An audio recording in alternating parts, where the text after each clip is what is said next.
예, 오늘 그 2부 이 포럼 토론 자장을 맡은 서진형 교수이고요.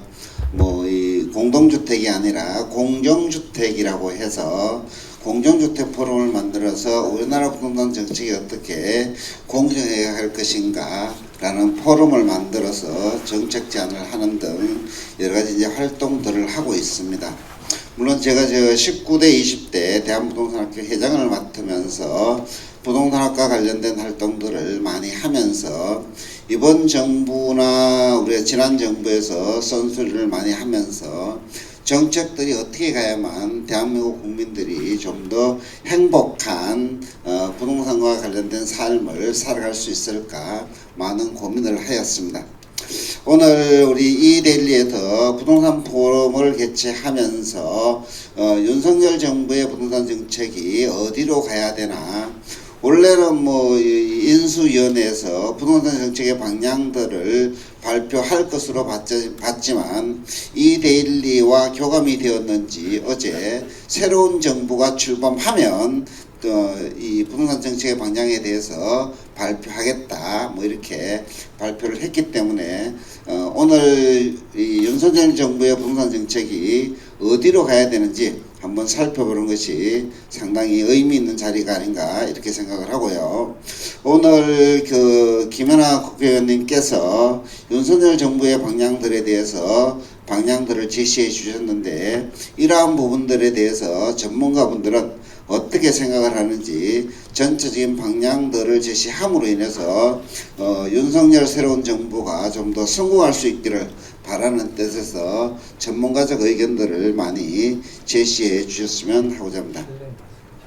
자, 그래서 이제 토론이 한 1시간 정도 진행이 되는데, 먼저 우리가 이제 이 부동산 정책의 이 거시적인 측면, 전체적인 방향에서 어떻게 가야 되는지 전문가분들의 의견을 좀 듣고, 오늘 또 김연아 의원님께서 발표한 내용 중에서 쟁점이 될 만한 미시적인 측면에서 세부적인 정책들이 어떤 방향으로 갔으면 좋겠다라는 의견을 두 부분으로 나누어서 이렇게 진행을 할까 합니다. 우리가 이제 우리가 그 자료에 나와 있는 것처럼 토론자 순서대로 제가 질문을 한번 드려보도록 하겠습니다. 먼저 이 윤석열 정부가 새로 이제 출범을 했는데, 부동산 정책이 거시적인 측면에서 어떤 방향으로 갔으면 좋겠는지 전문가분들의 의견들을 한번 들어보도록 하겠습니다.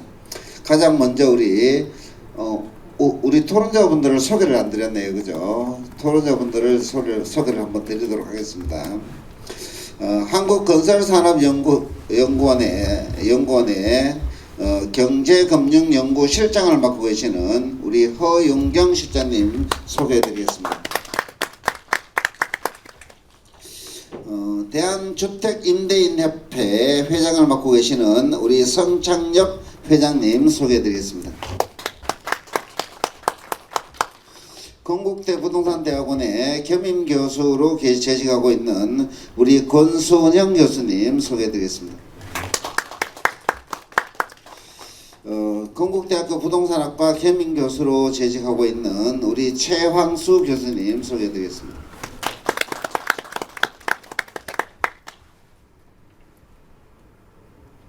우리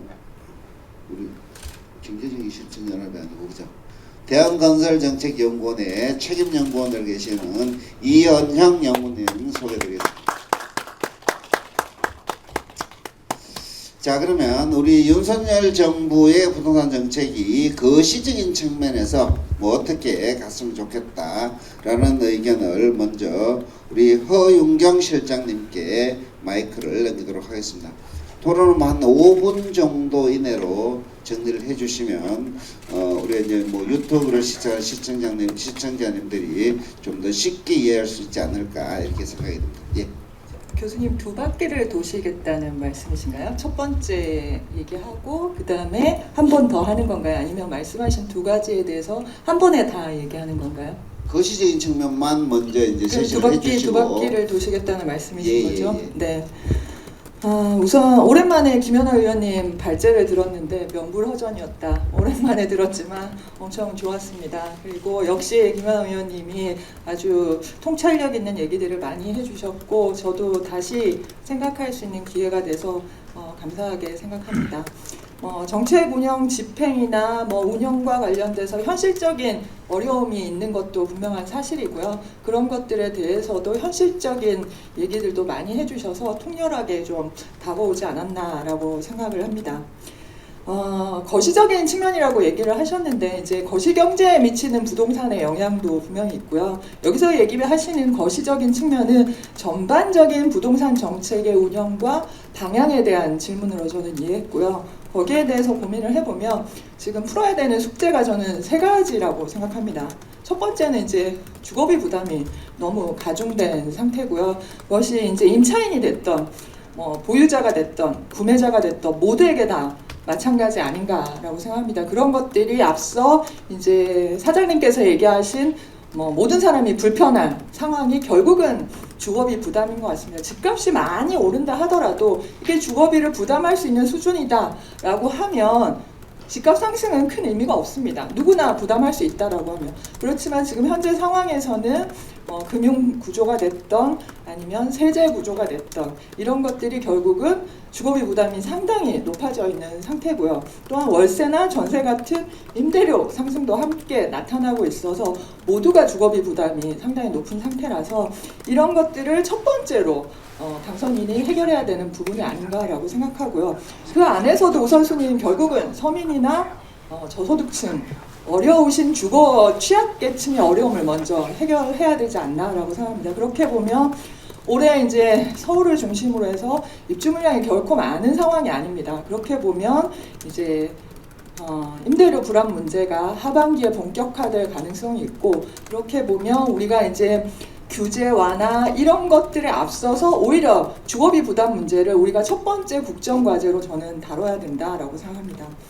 두 번째 우리가 부닥치고 있는 문제는 격차 확대라고 생각합니다. 이 격차 확대가 소득별, 세대별, 지역별, 자산별로 모든 격차들이 확대되었고요. 이게 결국은 이제 사회적 문제로 나타났습니다. 다만 현 정부가 아무것도 안 한 건 아닙니다. 이것이 이제 세제 강화라는 형태로 윗부분을 누르면서 격차를 줄여보려고 했습니다. 근데 위를 누르니까 오히려 부작용이 더 많이 나타났죠. 의도와 다르게 부작용이 많이 나타났습니다. 이 자산 격차 확대를 해결하기 위한 방법론에 대한 이견은 엄청 많을 겁니다. 또한 이 자산격차 확대는 우리나라에서만 나타나는 현상은 아닙니다. 지금 글로벌의 대부분의 국가들이 모든 문제를 동일하게 앓고 있고 이 문제를 해결하기 위해서 노력하고 있습니다. 이것은 우리 사회가 부동산뿐만 아니라 장기적으로 어떻게 같이 해결해 나갈까 고민해야 되는 안건이 아닌가라고 생각합니다. 세 번째 우리가 해결해야 되는 게 수급 불일치입니다. 그래서 결국은 이걸로 인해서 지금 공급 확대 정책이 나타난 거고요. 또한 250만 호 공급 공약이 나온 걸로 이해하시면 좋을 것 같습니다. 다만 이제 우리가 수급 불일치가 물량의 부족이냐 아니면 입지의 부족이냐 상품의 부족이냐에 대한 고민은 분명히 필요한 것 같고요.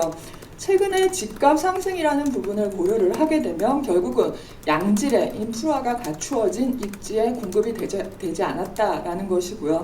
그건 결국은 우리가 흔히들 얘기하는 서울에 결국은 공급이 부족했던 거고 2000년대 초반 대비해서 최근에 지금 서울의 아파트 공급 물량은 절반 수준밖에 되지 않습니다. 그렇게 보면 서울 안에서 우리가 어떻게 수요자들이 원하는 양질의 공급을 할 것이냐 이게 가장 중요한 이슈인 것 같습니다. 그렇게 보면 앞서 말씀드린 대로 우리가 큰 방향성은 결국은 주거비 부담 완화, 격차 확대, 그리고 수급 불일치 해결 이 세 가지를 큰 우리가 해결해야 되는 목표로 가지고 가야 되지 않을까라고 생각합니다. 이상입니다. 예, 감사합니다. 그럼 두 번째는 우리 대한주택임대인협회 회장을 맡고 있는 성창엽 회장님께서 부동산 정책이 어떤 방향으로 큰 그림을 그려야 될지 코멘트해 주시기 바랍니다. 네, 안녕하십니까. 대한주택임대인협회 회장 성창엽입니다. 우선 제일 큰 지난 5년간 부동산 정책의 제일 가장 큰 문제점은 주택 매매 시장 특히나 아파트 시장에 매몰됐다는 점입니다. 부동산 시장은 주택 매매 시장뿐만 아니라 그를 상회하는 그에 못지않은 임대차 시장도 함께 공존하고 톱니바퀴처럼 맞물려 들어가고 있습니다. 근데 이런 임대 시장에 대한 정책은 전무했다시피 했던 것이 지난 5년간의 현실입니다. 그 결과 결국에는 주택 가격 폭등에 이어서 임대 가격 상승까지, 상승이 아니라 이제는 폭등이죠. 전월세 가격의 폭등까지 일어나게 돼서 서민들은 그야말로 살 수도 빌릴 수도 없는 주거 상실의 시대에 살게 됐습니다. 그다음에 이런 그 정책들, 특히나 이 입법을 통한 정책들, 부동산 정책들을 마련함에 있어서 이 부동산 시장을 확실하게 구분을 좀 지어서 주택 매매 시장뿐만 아니라 주택 임대차 시장의 정상화를 위한 이런 정책들을 수립해야 된다고 봅니다. 그리고 이런 정책 수립에 있어서 당사자들의 목소리가 너무 경미하게 들어갔다는 것들이 문제가 됩니다. 사실상 이 정책으로 가장 큰 영향을 받는 것들이 누굽니까? 임대인, 임차인, 이 모든 주거와 관련된 국민들이지 않습니까? 근데 이런 정책 수립 그리고 입법의 과정에 있어서 이들 당사자들이 철저하게 외면받았고 그리고 도외시됐다는 것들이 가장 큰 문제점입니다. 그래서 지난 정부 28차례에 달했던 부동산 실책들이 이루어졌음에도 불구하고 결국에는 당사자들이 만족할 수 있는 정책이 단 하나도 나오지 않았다는 그 점 자체가 문제였던 것 같습니다. 그리고 앞서 김연아 의원님께서도 말씀해 주셨던 이런 과세 일변도의 그 부동산 정책으로 인해서 결국엔 큰 문제점들이 발생을 했다고 생각을 합니다. 경제학의 가장 기본적인 원리만 생각을 해보더라도 이런 흐름에 있어서 과중한 과세가 부담이 되면 결국 사중적 손실이 발생을 하고 이거는 뭐 공급과 수요의 이런 그 경직성을 고려를 해야 되긴 하겠지만은 일부 또는 그리고 그 상황에 따라서 많은 부분이 임대인 임차인들에게까지 전가될 수 있다는 점을 너무나 간과했습니다. 지금 부동산 시장의 현실이 어떻습니까? 이렇게 그 임대인들에게 부과된 이런 세금들이 임차인에게 전가되는 것들은 사실상 힘든 일이다. 이렇게 자의 아닌 자의를 하고 있는데 부동산 그 시장의 현실에서는 전제가 이미 틀렸다고 하고 있습니다. 이미 많은 부분이 전가가 되었고 더 많은 전가를 앞두고 있는 것이 현실입니다. 지금 전월세 그 부동산 시장의 전월세 가격만 보더라도 알 수가 있겠죠. 이런 그 임대차 3법이나 등록주택임대사업주에 대한 규제가 일어나기 전보다 훨씬 높은 그 비율의 임대료 상승이 일어났고 실제적으로 2배가량 이상이 올랐다고 합니다. 그리고 한 아파트 한 단지 한 동 안에서도 여러 가지 임대료가 발생할 수밖에 없는 그런 기형적인 구조를 가지게 되었고요. 그래서 이런 그 과세 일변도 정책에서 좀 벗어나서 이러한 그 임차인, 임대인, 부동산의 그 실수요자들 그리고 실제 그 당사자들에게 이러한 정책의 효과 그리고 혜택이 돌아갈 수 있도록 그렇게 좀 감안을 해서 모든 것들이 좀 이루어졌으면 좋겠습니다. 감사합니다. 예, 다음은 우리 권순영 교수님께서 말씀해 주시기 바랍니다. 예. 김연아 의원님 발표 초반에 문재인 정부의 부동산 정책에 대한 아주 냉정한 평가를 해주셨는데 저도 그런 게 고민이었었습니다. 왜 다른 나라에서와 같이 부동산 가격이 많이 올랐는데 우리나라에서만 이렇게 더 크게 문제가 되는 것처럼 보일까? 이런 것들을 고민을 해봤었는데 정부가 가지고 있는 권한이 다르기 때문에 그에 대해 상응하는 책임을 다르게 묻는 게 아닌가라는 생각을 많이 했었습니다. 예를 들어서 정부가 주택을 공급하는 수단이라든지 금융에 대한 통제 수단이 조세라든지 굉장히 많은 권한을 가지고 있고 그런 권한에 대해서 당연히 책임을 국민들은 그렇게 권한을 줬는데 어떤 이유가 됐든 간에 못했던 것은 너희들이 책임이 아니냐 이런 문제들을 우리나라 국민들은 굉장히 중요하게 제기를 하고 있는 것 같습니다. 다른 측면에서 부동산과 관련되어 있는 정보의 공개라든지 또 우리나라 국민들이 가지고 있는 자산의 대부분이 부동산에 가입되든지 이런 문제들도 매우 중요한 영향을 미치지만 결국 정부에 위임되어 있는 권한이나 이런 것들에 대해서 국민들이 어떻게 생각하느냐라는 문제들은 결국 부동산 가격으로부터 부동산으로부터 발생한 여러 가지 문제들이 정권의 교체까지 불러오는 요인이 되지 않았나라고 생각이 듭니다. 근데 마찬가지로 이 부동산 정책과 정치에 관해서 말씀을 하셨는데 똑같은 고민을 하게 될 것 같습니다. 그러면 그 윤석열 당선인은 새로운 정부의 비전을 어떻게 제시를 했느냐라는 공약의 문제에서 본다면 도대체 무엇을 목표로 하고 있는지 그 정부의 상대의 실패에 대한 여러 가지 지적을 하셨지만 새롭게 구성하는 정책들이 무엇을 목적으로 하고 있는지에 대해서 명확하게 제시한 게 있는지에 대해서 저는 의문스럽습니다. 이제 물론 인수위가 구성이 되고 새로운 정부가 출범하면 정책의 목표나 비전, 국민들의 삶을 어떻게 변화시킬 것인지를 이렇게 말씀을 하시겠지만 현재까지 나와 있는 내용들은 다 안티테제의 성격을 가지고 있었다라고 보여집니다. 그래서 말 그대로 새로운 비전, 정책들을 만들어 나가는 여러 가지 일들이 좀 준비됐으면 좋겠다고 생각이 들고요. 그 김연아 의원님 발표 자리에서도 지적하셨지만 향후 시장이 별로 그렇게 좋아 보이지가 않습니다. 가격이 막 오르는 시점에 있어서 지금은 가격이 오르기보다는 대외적인 여건이나 이런 것들이 가격이 굉장히 불안한 상태가 지속될 가능성이 굉장히 높아 보여요. 그럼 어떻게 대처할 것인가? 뭐 이런 것들이 차기 정부의 굉장히 중요한 문제가 될 텐데 관련된 내용들은 저는 어디서 본 적은 없는 것 같아요. 김연아 의원이 발표하신 내용에서 처음 본 것 같아요. 그럴 위험이 높다. 많은 사람들이 그런 걱정을 하고 있습니다. 그럼 그런 사태가 예를 들어 금리가 미국의 물가가 뭐 8.5%에 올랐다. 이거 견딜 수 없는 수준이니까 금리 올려야 될 겁니다. 올리겠다고 얘기했고 우리나라도 금리를 올려서 0.5%가 있던 기준금리가 1.5%까지 올라갔어요. 그리고 올해까지 가면 2%까지 올라가면 과거와 같은 시장이 그대로 유지되기는 어려울 겁니다. 그리고 주택가격이 워낙 많이 올라서 주택을 새로 구입한 사람들에 의한 가계부채 굉장히 심각한 문제로 제기되고 있고 이거 우리 박근혜 정부 때 하우스푸어 문제로 똑같이 경험했던 사실들입니다. 그때 어떻게 처리할 거냐 그에 대한 정책적 비전, 준비나 이런 것들은 좀 보지 못한 것 같아요. 그래서 다양한 측면에서 예상되는 시나리오들이나 이런 것들에 대한 준비, 그에 대한 상응하는 것들이 정부가 준비를 해야 될 텐데 그런 것들이 준비가 물론 준비하실 거라고 생각을 합니다. 뭐 바보들이 아니니까 다 예상되는 시나리오들이 다 하겠죠. 뭐 장기적인 비전이나 결론적으로 부동산 문제가 매우 심각했고 사람들은 그에 대해서 뭔가의 변화를 요구했다. 그게 이제 팩트인 거죠. 그렇다면 그런 변화에 대해서 어떤 비전을 제시를 하고 어떻게 목표를 설정하고 갈 것인가에 대해서 변화되는 경제적 상황이나 대외 여건 속에서 그런 문제들을 준비하는 시간들이 내용들이 좀 나왔으면 좋겠다라는 게 결코 그렇게 순탄하진 않을 것 같아요. 그 상하는 책임을 다시 어떤 정부든가 똑같이 책임을 져야 될 겁니다. 그런 문제에 관해서 본다면 좀 더 많은 준비가 필요하지 않을까라는 생각이 듭니다. 이상입니다.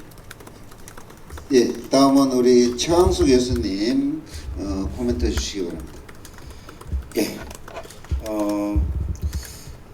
아마 이제 이 영상을 보시는 이제 시청자분들이라든가 뭐 또는 이제 구독자분들이라든가 이런 분들이 궁금해하는 게 이제 여기 계신 교수님들이나 아니면은 회장님들, 위원님들의 어떤 그런 그 얘기들보다는 사실 이제 결론이 뭐냐라는 얘기를 굉장히 궁금해할 것 같아요. 그러니까 지금 앞부분에서 이제 거시적인 어떤 그런 것들을 좀 얘기하는 어떤 그런 시간이라고 가정을 한다면, 일단 지금 그 윤석열 당선인의, 그러니까 현재 이제 인수위에 나와 있는 여러 가지 의견이라든가 이런 부분들은 적어도 이전에, 그러니까 현재 이제 문재인 정부에서 부동산 정책을 정책으로 본 것이 아니라 약간의 어떤 뭐 앞서 뭐 김연아 의원께서도 말씀하셨겠지만 약간 뭐 정치로 봤다 뭐 이런 부분에 대해서는 분명히 긍정적인 어떤 생각을 하는 분들도 있고 그렇지 않다라고 생각하는 분들이 분명히 있을 거지만 적어도 제가 보기에는 어느 정도는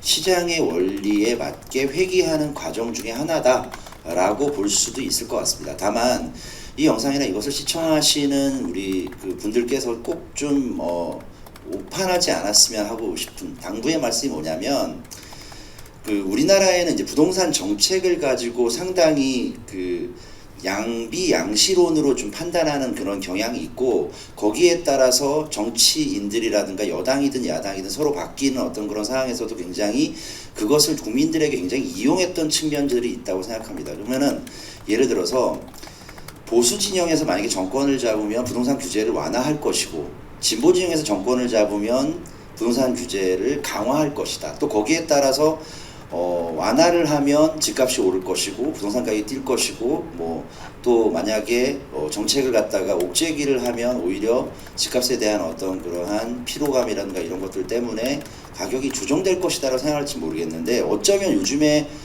시중에서 떠도는 여러 가지 기류들 중에 하나가 뭐냐면, 윤석열 정부가 만약에 5월 10일 이후에 들어선다면은 그동안 있었던 여러 가지 반시장적인 어떤 규제들이 이제 해소가 되면서 추가적인 현재의 엄청나게 오른 가격에서 더 오를 거라는 어떤 그런 시그널이라고 생각하는, 또는 그런 유튜버들도 상당히 있는지 모르겠는데, 이거는 굉장히 좀 위험한 생각이라고 제가 꼭 말씀드리고 싶은 것이 뭐냐면, 사실은 부동산의 가격이 오르고 내림에 대한 모든 어떤 그런 패턴들은 정책 변수가 가지고 있는 그러한 영향력이 생각보다 크지 않습니다.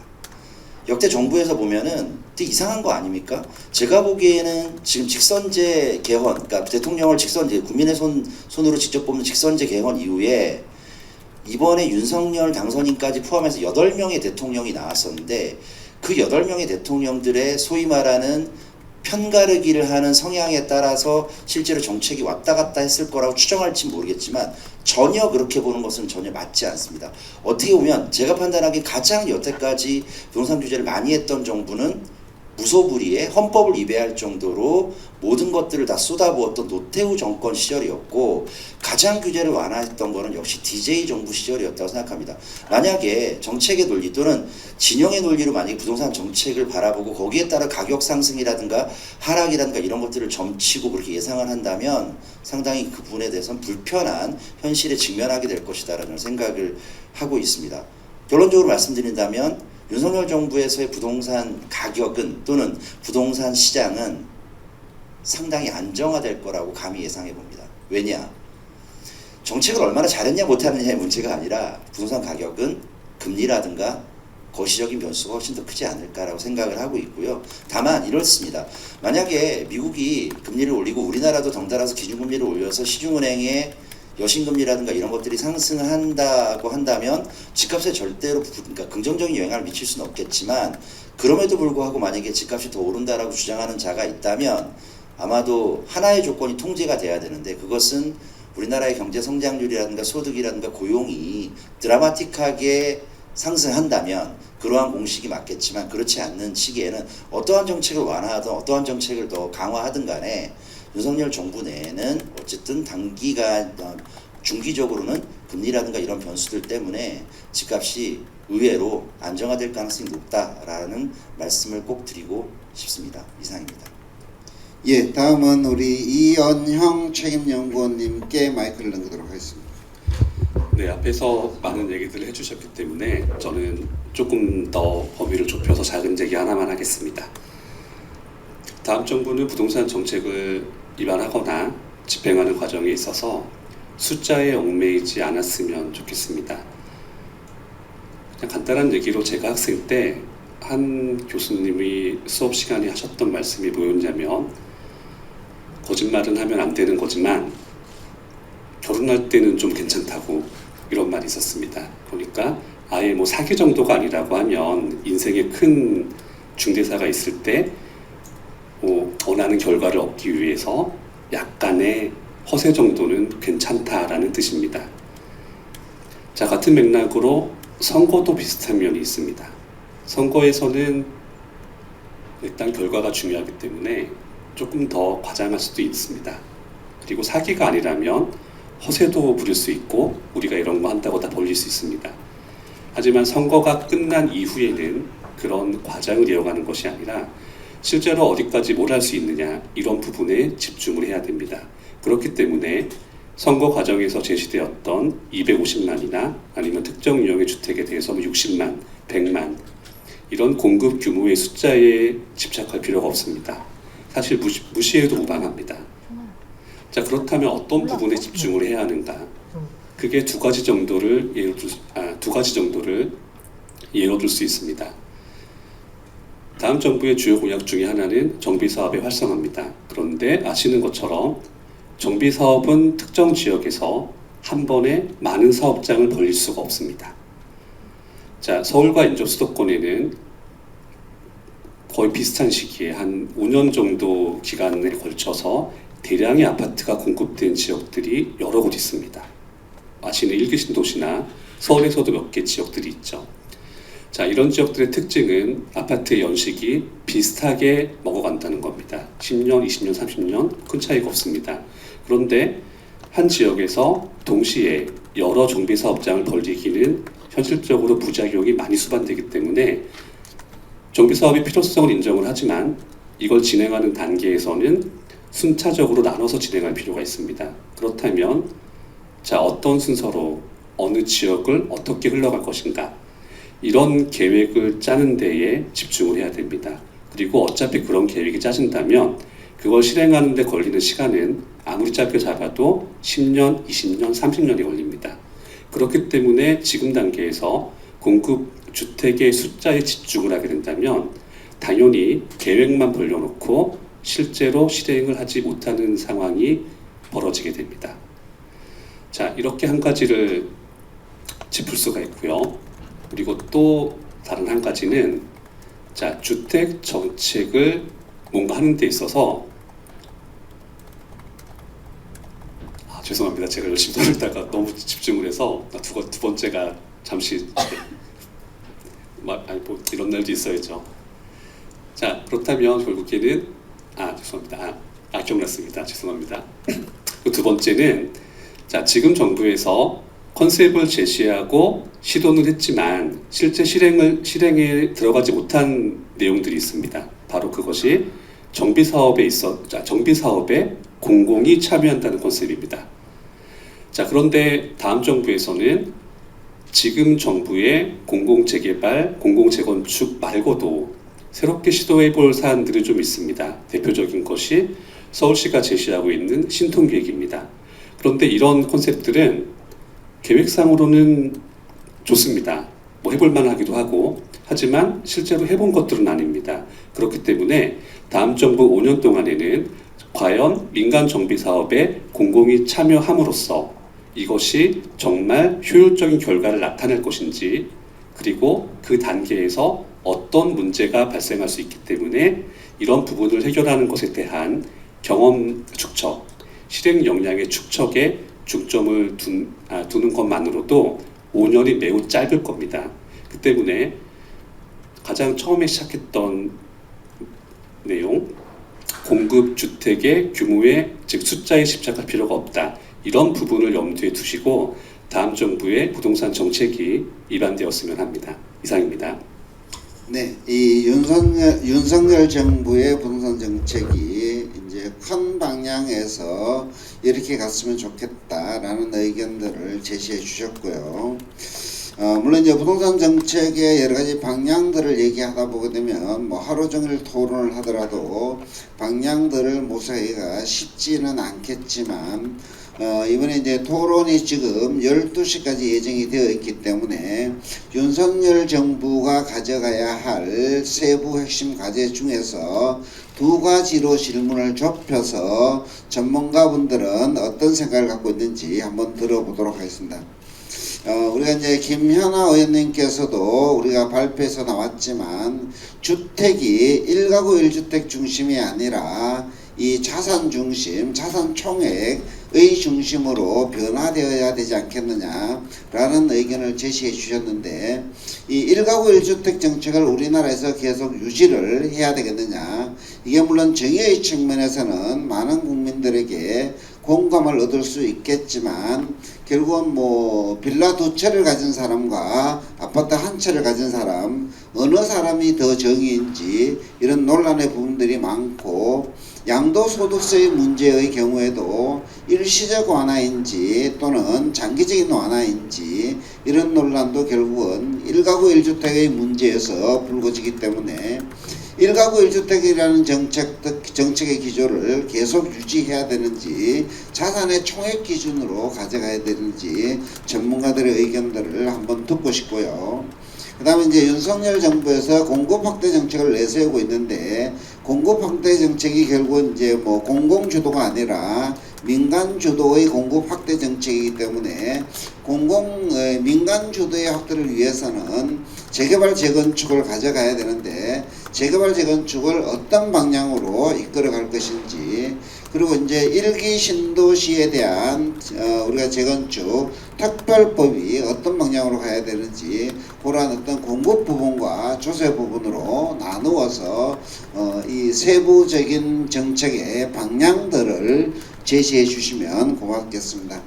먼저 우리 허윤경 연구실장님께 마이크를 넘기도록 하겠습니다. 네, 질문이 너무 어려워가지고 제가 답변을 제대로 드릴 수 있을지 모르겠습니다. 저는 먼저 이제 공급에 대해서 말씀드리겠습니다. 윤석열 정부가 현 문재인 정부와의 가장 큰 차이점은 공급 확대 정책을 중심으로 운영한다라는 것이고요.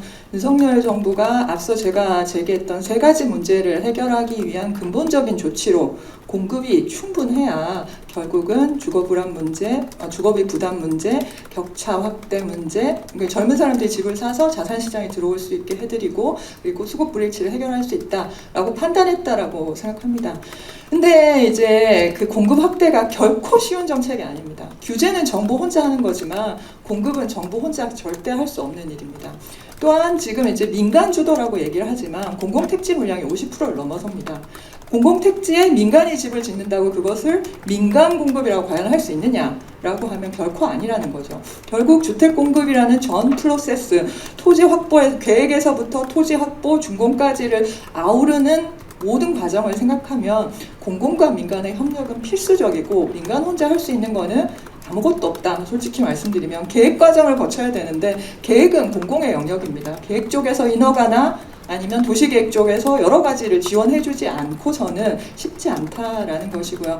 다만 지금 물량과 관련된 논란들은 분명히 많이 있습니다. 근데 제가 저희 연구원에서 지금 금요일 날 세미나를 예정하고 있고요. 그래서 제가 독일이랑 영국을 굉장히 많이 봤습니다.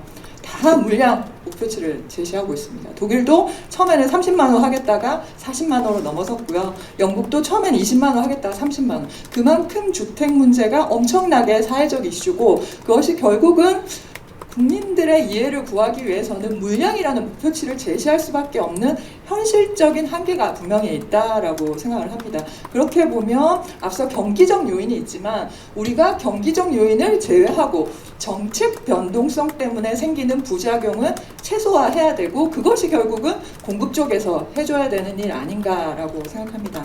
두 번째, 이제 1가구 1주택주의와 관련해서는 과거에는 한 집에 한 주택만 살게 되면 자가 보유율이 올라가고 누구나 집을 가질 수 있는 그런 그 논리로 작동하는 시장이 있었습니다. 근데 지금 현재는 그런 시장이 절대 아니죠. 과거와 달리 상당히 자산 시장화되어 있고, 주택 시장을 그런 현실을 제대로 받아들여야 정책이 시장에서 효과를 발휘할 수 있다라고 생각합니다. 그러면 과연 1세대 1주택주의를 바로 폐기하느냐? 그건 다시 마찬가지로 정책 변동성 확대입니다. 그렇게 보면 우리가 연착륙하기 위한 단계적 이행 방식에 대한 고민이 필요하지 않을까라고 생각합니다. 이상입니다. 예, 다음은 대한주택임대인협회 우리 성창엽 회장님 코멘트 부탁드리겠습니다.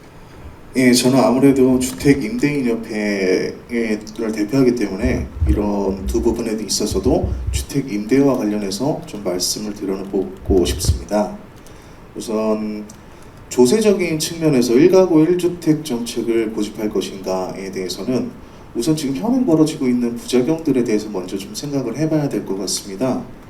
그래서 지금 그 많이들 알고 계시는 서울의 아파트 한 채 갖고 있는 사람과 지방의 아파트가 아닌 그 여러 가지 주택을 갖고 있는 사람, 근데 아파트 가격이 더 높은 가격인데 그 지방에 여러 채를 갖고 있는 사람이 조세 부담이 훨씬 더 큰 이런 부작용들이 나타나고 있는 것 다 알고 계실 겁니다. 근데 그 더 딥하게 들어가면 이 주택 임대와 관련해서 보게 되면 이런 그 아파트가 아닌 비아파트, 다세대, 다가구, 이런 주거용 오피스텔 등의 이런 주거 형태에 살고 있는 국민들도 상당수 있으며 그 주택들을 공급하고 또 임대해야 되는 것도 이 부동산 시장이 맡아야 될 역할입니다. 근데 지금 마찬가지로 뭐 다세대 원룸 20개가 되는 주택을 하나 갖고 있다 하면 서울의 아파트 전셋값도 안 되는 경우가 지방 같은 경우는 대부분인데 이분들은 20주택자가 돼버립니다. 그래서 취득, 보유, 양도에 있어서 모두 중과를 받게 됩니다. 그래서 이런 임대, 주택 임대 부분들을 감안했을 때 이런 1가구 1주택 정책을 이러한 부분 고려 없이 고집한다는 것 자체가 말이 안 된다고 생각하고, 그리고 그 부작용들이 지금 현재도 발생하고 있고 더 크게 발생할 우려가 있다는 것입니다. 그래서 뭐 이 부분은 지금 뭐 종합부동산세를 뭐 재산세와 통합하겠다 이런 것들을 이제 인수위 쪽에서도 말씀을 하고 계시지만은 뭐 장기적인 정책, 그리고 또 이렇게 거시적으로 좀 그 판단해 볼 필요도 있겠지만 이렇게 강론적으로 그리고 그 미시적으로 들어가서 어떠한 부분에서 어떠한 부작용이 발생하고 있지 않는가에 대한 부분에 대한 판단도 함께 이루어져야 된다고 생각을 합니다. 그리고 공급적인 측면에서도 말씀드리면 제가 아까 말씀드렸던 바와 같이 부동산 시장에는 이 매매 시장뿐만 아니라 임대차 시장도 그에 못지않게 비중을 차지하고 있는데, 그러면 이런 우리가 지금 매몰돼 있는 뭐 250만 호, 뭐 3기 신도시, 재개발 재건축 이런 신축의 공급 그뿐만 아니라 임대차 시장의 공급도 생각을 해봐야 됩니다. 공공이 이 국가 한정 그 국가 제어의 한정으로 인해서 공공이 이 부분을 다 맡아서 할 수는 없겠죠. 우리 김연아 의원님이 말씀해주신 것처럼 25년까지 10% 정도 공공이 이 부분을 맡아서 하는 것을 로드맵 계획을 세워서 하고 있는데, LH에서 공공임대주택을 한 채 이제 공급을 하려면 평균적으로 1억 2천 정도가 소요가 된다고 합니다. 이게 지금 뭐 건설 원가 같은 게 상승을 감안을 하면 더 많은 비용이 들어가게 되겠지요. 근데 지금 LH는 부채가 이미 160조를 넘어서 더 큰 부채 부담을 안고 있는 상황입니다. 그렇다면은 그리고 또 지금 이렇게 3기 신도시 그리고 재개발 재건축 그래서 대규모 공급을 약속하면서 국민들에게 저렴하게 더 많은 공급을 할 테니 기다려달라라고 국가가 요청을 하고 있는 상황에서는 그 기간 동안 대기할 수 있는 이런 임대차 공급 또한 간과해서는 안 된다고 생각을 합니다. 그리고 이 부분을 공공이 다 맡아서 할 수 없기 때문에 민간의 일정 부분 파트너십으로 요청을 할 수밖에 없는 부분인데, 그 역할을 했던 것이 등록주택임대사업제도입니다. 이 제도는 1994년부터 30년에 가까운 긴 시간 동안 많은 부동산 상승기 그리고 하락기 속에서도 전문가들이 얘기하시는 어찌 보면 부동산 정책 중에서 유일하게 한 기조를 가지고 장기간 이어지고 있는 제도다 할 만큼 임차인의 주거 안정을 위해서 설립됐고 지금도 유지되고 있는 제도입니다. 지금은 물론 많은 규제들로 인해서 유명무실화되었고 허울만 남은 제도가 되어버렸지만요. 그래서 이런 민간임대 활성화를 인수위와 새 정부에서도 천명을 하고 있고, 먼저 앞서서 해야 될 것은 오명을 좀 벗어야 된다고 생각을 합니다. 여기 계신 많은 분들도 등록주택임대사업제도, 그러니까 임대사업자들이 아파트를 매집 매석해서 주택가격 상승을 주도했다 이런 식으로 오해를 하고 계신 분들이 많습니다. 근데 통계자료를 해서 살펴보면 전체 등록임대주택 중에 아파트가 차지한 비율은 10% 남짓에 지나지 않습니다. 21년 국토위 소위에서 국토교통부 1차관이신 2차관이신 윤성원 차관님께서도 전체 등록임대주택 중에 아파트 비율은 10% 남짓에 지나지 않는다고 말씀을 하셨고, 그 이후 나온 2020년 민간임대 주택 재고 통계를 보면 마찬가지로 그렇게 알 수 있습니다.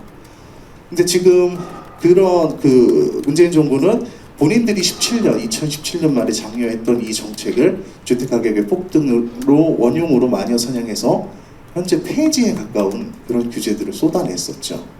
그 결과 그 규제 전후로 주택가격의 상승 그리고 전월세 가격의 상승 자료를 살펴보면 쭉 그 2017년에서 그 장려를 한 이후 그리고 규제 시까지 2017년부터 2020년 7월 정도까지 710이라는 강력한 규제가 있기 전까지 주택 가격은 그닥 그렇게 큰 상승을 보이지 않았었습니다. 오히려 약간의 하락 기조를 보였었고, 그리고 전월세 가격은 마찬가지로 활성화 이후에 의미 있는 하락 곡선을 보이게 됩니다.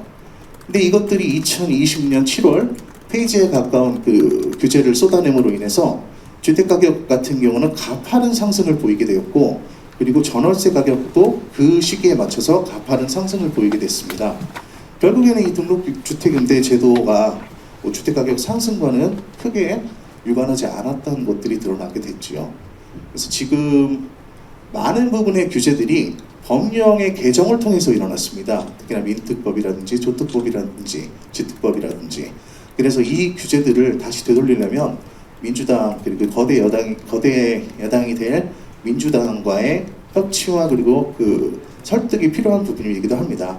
그리고 그에 앞서서 대통령령으로 정하는 시행령의 변경이나 장관 고시 등을 통해서 시급하게 또 할 수 있는 부분들도 있습니다. 이런 부분들을 좀 잘 감안해서 등록주택임대사업제도를 정상화 좀 시킴으로써 이런 그 주택 매매를 위한 공급뿐만 아니라 그 저렴한 그 공급을 기다릴 수 있는 주택 임대 공급도 함께 고려를 해봤으면 좋겠다는 생각을 해봅니다. 예, 감사합니다. 지금 본 토론이 12시까지 예정이 돼 있고 마지막에 이제 우리 김연아 의원님의 코멘트도 종합적으로 한번 들어야 되기 때문에 나머지 세 분께서는 한 3분 이내에 마무리해 주시기를 부탁을 드리면서 우리 권순영 교수님께 마이크를 넘기도록 하겠습니다. 공급과 관련해서는 뭐 공급 양의 문제나 뭐 이런 다른 분들이 이해하셨기 때문에 그게 지켜질 수 있는 양인지 또 현실적으로 필요한 양인지 뭐 이런 것들은 달리 봐야 될 측면이 있는 건 명확한 것 같습니다. 문제는 그 민간 주도의 공급 방식을 확대하겠다라고 말씀을 하셨는데, 이제 민간 주도라는 거는 우리나라 주택 시장에서 보면 개발 이익을 목적으로 주택이 공급되는 구조를 가지고 있어요. 그래서 경기가 좋을 때는 공급이 늘어나지만 주택 경기가 정체되거나 하락되면 민간에서 공급할 방법이 없습니다. 그러니까 이게 주기적으로 우리나라 주택 시장이 불안이 반복되는 문제 중에 가장 저는 큰 원인이라고 생각을 하는데, 이제 공공주도 민간과 공공의 역할들을 나눠서 해야 되는데 공공도 마찬가지인 것 같아요. 그러니까 기존의 공공 그 LH로 대표하는 공공사업자들도 마찬가지로 주택 경기가 좋으면 택지 개발이나 이런 것들 개발 사업을 확대해서 주택 공급, 택지 공급을 늘리지만 그게 안 되면 분양이 미분양이 생기면 굉장히 곤란한 문제들이 생기는 거죠. 그래서 향후 주택 경기의 변화나 이런 걸로 볼 때 또 근데 다르게 고려해야 될 문제는 우리나라 주택 시장의 수요라는 것들이 자연적인 가구의 증가나 자연적으로 드러나는 가구 수요 문제, 신규 주택 공급 물량이 얼마 정도 필요할지 이런 거는 당연히 추정이 될 겁니다. 그래서 그런 물량들을 최소한 맞춰가기 위해서 여러 가지 시나리오를 함께 검토해야 될 필요가 있을 것 같아요. 주택 경기가 좋을 때 혹은 나쁠 때 이걸 다 민간 주도로 하겠다, 정비 사업에 의존하겠다. 정비 사업은 뭐 김연아 의원님 말씀하셨듯이 주택 경기 변화에 굉장히 민감하고 경기 안 좋으면 기다리면 됩니다. 왜냐하면 자산이 없어진 게 아니기 때문에. 그래서 주택 공급이 단기간에 뭔가 변화될 정책만큼 나오지는 못할 겁니다. 그러면 공공사업의 그 역할을 강화해야 되는데, 또 하나 간과하고 있는 문제는 양의 문제를 얘기를 하지만 가격의 문제에 대해서는 얘기를 하질 않아요. 그러니까 공공이 어떤 가격으로 주택을 공급할 것인가, 그러니까 공공의 사업자의 역할을 뭘로 볼 건가, 이런 것들에 대해서 시장 가격보다 저렴한 임대주택이나 분양주택을 공급한다라는 것들을 그의 역할로 하고 있는지, 이런 것들에 대해서 양의 문제뿐만 아니라 정말 중요한 거는 가격의 문제일 텐데 누구도 가격의 문제를 얘기하지 않고 있기 때문에 그런 부분도 좀 고려가 될 필요가 있을 것 같고요. 어려운 문제이기도 하고 시간상의 문제이기 때문에 세금 문제와 관련해서는 제가 전문가가 아니라서 코멘트를 하지 않도록 하겠습니다. 예, 감사합니다. 다음은 우리 장수 교수님께 마이크를 돌리는데 주제를 한번 살짝 바꿔보겠습니다. 지금 이제 양도소득 다주택자에 대한 양도소득세 중과를 일시적으로 완화를 하다 보니까 이제 다주택자들이 재고주택을 시장에 공급할 수 있겠다라고 얘기를 하지만 지금 이제 임대차 보호 3법 때문에 기존 임차인들 때문에 이 다주택자들이 집을 매도할 수 없는 시장 상황이 있다.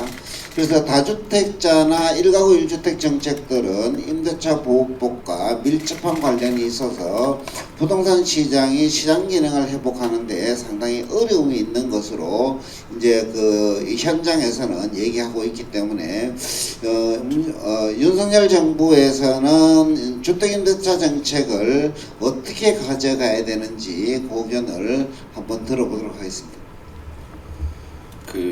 뭐 사실 이제 근본적으로는 임대차 3법이라든가 이런 부분들을 전면적으로 수정하기는 어려울 거예요. 이미 이제 뭐 어떻게 보면 이제 이것을 이제 개정하려고 하는 그 입장에서는 이미 이제 대못이 박혔다라고 생각을 할 가능성이 많고요. 또 거기에 이제 적응을 이미 한 시장의 그 임대인과 임차인들이 있을 거잖아요. 그리고 또 뭐 앞서 우리 그 손영 교수님께서 그 부분에 대해서 말씀을 하셨지만 일단 지금 양도세라든가 이런 부분에 대해서는 잠깐의 좀 코멘트를 말씀드린다면 문재인 정부가 이제 양도세를 바라봤던 하나의 어떤 그런 시각은 철저하게 이제 불로소득의 환수라고 생각을 했었는데 그것의 어떤 정도가 얼마이냐, 크기가 얼마이냐에 따라서 시장이 받아들이는 또 소비자가 받아들이는 어떤 그런 정도가 좀 달랐다고 생각하는데 사실 이제 이러한 어떤 그 불로소득의 환수에 대단히 천착했던 그런 정부였다라고 생각을 하고 그런 평가를 많이 하고 있는 것 같긴 합니다. 그리고 또 하나는 뭐냐면 기본적으로 이제 보유세, 종부세라든가 이제 재산세를 이제 계속 인상을 시키면서 또 그러면 이제 그것을 내가 보유하는 것에 대한 부담을 계속 늘려가긴 했었는데 거기에 따른 엑시트 대안을 마련하지 않으로 인해서 사실 소비자들은요 보유하는 어떤 그러한 코스트 그 다음에 또 내가 매도를 했을 때 코스트를 비교했을 때 코스트가 낮은 쪽으로 분명히 의사결정을 그동안 해왔기 때문에 시장에 매물이 나오지 않았는데 이번에 이제 윤석열 정부가 들어서서 양도세에 대해서 원래는 이제 그 후보자 시절에는 2년 유예라는 공약을 계속 얘기를 했다가 또 최근에 이제 인수위의 기류는 이것에 대해서 뭐 1년만 유예를 하고 거기에 따라서 이제 시장 상황에 따라서 1년을 더 추가로 연장한다든가 이렇게 하는데 어쨌든 그럼에도 불구하고 그러니까 시장에서는 이 양도세 인하라든가 이런 이제 거래세죠. 이제 거래되는 어떤 그런 부분들에 대해서 이제 세금이 인하되고 비용이 이제 낮아지면 오히려 이제 내가 다주택을 가지고 있다 하더라도 또 뭐 세금이 부담 없으니까 또 추가로 매수하려고 하는 그런 분들이 있다라는 얘기도 있는데 이제 실제로는 아마도 그렇게 되지는 않을 것 같습니다. 그래서 이것은 이제 정책에 대한 문제기보다는 앞서 말씀드린 이제 거시적인 어떤 문제들이 훨씬 더 큰 결정적인 어떤 독립 변수가 될 것이고 또 하나는 임대차 보호법 관련해서는 그 현재는 저도 그렇게 이것이 센세이션할 만한 어떤 그런 대안이 있다라고 좀 생각하지 않습니다. 그렇다고 해서 지금 2+2 했던 것들을 갖다가 폐지할 거냐 아니면은 또 상한율을 5%로 했던 것들을 폐지할 거나 이것에 대해서 전면적인 개정 자체도 윤석열 정부에 상당히 부담으로 다가올 거기 때문에 어떻게 보면 상당한 어떤 그런 황금률에 가까운 그런 슬기로운 또 다른 정책들이 나오기를 한번 기대해 봅니다. 예, 그래서 저는 제가 이제 뭐 여러 기고문에서도 얘기를 했지만 주택임대차 보호법 같은 경우에는 사실 2+1로 가서 학제와 연계하는 3년으로 주장을 하게 되면 다수당의 어떤 협치를 이끌어낼 수 있지 않을까. 5%의 인상률 같은 경우에도 일정 금액 이하의 경우에만 적용하고 그 이상은 시장의 자율에만 맡기는 형태로 하고 그다음 이제 임대차 거래 신고제도 같은 경우에도 이게 이제 이 세금 부과의 목적이 아니라 정책 목적으로만 활용하겠다라고 이제 제시를 하게 되면 어느 정도 임대차 시장의 안정을 가져오지 않을까라는 개인적인 생각을 갖고 있습니다. 자, 그리고 또 우리 이현영 연구위원님께도 주제를 살짝 돌려서 지금 이제 윤석열 정부에서 이 공급 확대로 재건축 규제 완화에 속도 조절이 필요하다. 그래서 이제 이렇게 주장을 하고 있지만 속도 조절이 가장 필요한지 우리 전문가의 의견 그 다음에 또 이제 1기 신도시에 대한 특별법이 우리가 제정될 것인지에 대한 우리 소견을 한번 들어보도록 하겠습니다. 네, 알겠습니다. 아까 제 시간 때 아까 제 시간 때 말씀드렸던 이게 특정 지역에서 한 번에 너무 많은 사업장을 벌릴 수가 없다라는 얘기를 했었습니다. 자, 그런 이유 때문에 정비 사업의 완급 조절이 필요하다라는 의견은 사실 그렇게 하고 싶지 않더라도 그렇게 할 수밖에 없는 사안입니다. 그렇기 때문에 굳이 완급 조절이 있어야 한다라는 것을 말하지 않더라도 그것이 최근 10년간 서울에서 진행된 것처럼 정비 사업을 억제하는 수준을 완급이라고 뜻하는 것이 아니라고 한다면 정비 사업은 진행이 되어야 하고 한 번에 다수 사업장을 벌리면 부작용이 크기 때문에 필연적으로 완급은 조절될 수밖에 없습니다. 그리고 두 번째가 뭐였죠? 교수님? 일기신 네. 저 일기신 도시 특별법, 네. 예. 네, 기본적으로 일기 신도시의 정비 사업이 필요하죠. 그런데 민간 정비 사업은 기본적으로 사업성이 좌우가 됩니다. 이런 이유 때문에 일기 신도시에 대한 특별법이 제정이 되더라도 아마 그 내용은 일정 수준의 용적률을 상향하고 사업성을 높여주는 대신 그 반대급부의 공공기여를 강제할 겁니다. 그래서 이런 식으로 법안이 만들어지고 그걸 근거로 해서 일기 신도시 전체 물량을 어떠한 순번으로 진행할 것인지 이런 식으로 이런 계획을 갖춰야만 일기 신도시 정비 사업이 가능하기 때문에 현재로서는 특별법 제정은 필요하다고 판단하고요. 그리고 그 내용은 앞서 말씀드린 그 정도 수준으로 갈 거라고 예상을 합니다. 이상입니다. 예. 시간이 다 되었지만 혹시 현장에 계시는 분들 중에서 혹시 질문이나 어떤 의문사항이 있으시면 질문 있습니까? 예, 없으시면 우리 마지막으로 전체적인 토론을 듣고 발제에 대해서 우리 김연아 의원님께서 마지막으로 한번 답변. 예. 뭐 전체적인 방향들을 제시해 주셨기 때문에 의정 활동에서 우리 김연아 의원님께서 전문가들의 의견들을 반영하고 나중에 이제 정책들을 만들어 가지 않을까 이렇게 기대를 해보고요. 우리가 이제 김연아 의원님께서 부동산이 정치가 아니라 정책으로 갔으면 좋겠다라고 희망을 가졌지만 현실적으로 부동산 정치가 좀 더 심화되는 방향으로 갈 것으로 많은 우려가 됩니다. 그래서 윤석열 정부에서는 이러한 부동산 정치가 아닌 정책으로 가서 국민들이 내 집에 대한 주거에 대한 걱정이 없이 행복하게 살아갈 수 있는 여건들을 만들어 주었으면 하는 희망을 가지면서 오늘 2022년 이데일리 부동산 포럼 윤석열 정부 부동산 정책 어디로 가야 하나 라는 포럼을 여기서 마무리하도록 하겠습니다. 예, 감사합니다.